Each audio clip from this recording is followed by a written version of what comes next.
Ano pa? James Itagumog,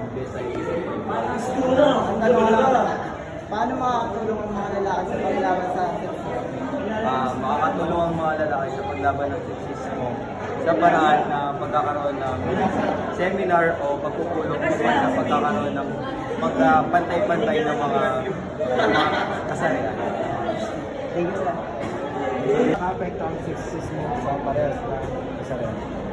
Para sa akin bilang babae, alam ko na yung kapwa ko ay magkakaiba talaga kami ng mindset ngayon.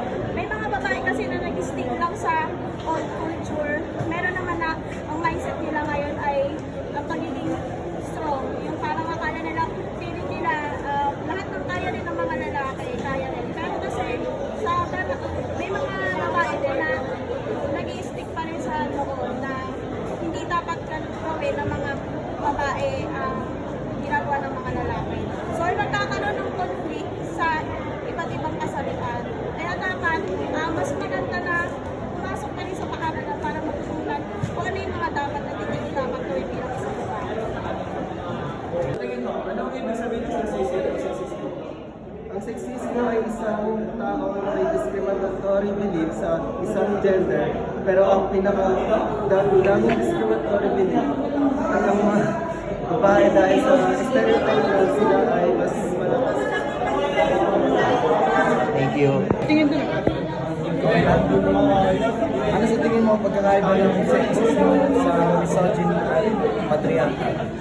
Parehas ay nagdi-discriminate, ngunit ang sexismo ay all gender at ang misogyny at patriarka ay discrimination lang sa babae. Tingin mo, sa paanong paraan nakaka-apekto ang sexismo sa kanilang nagdarababay at sa lipunan?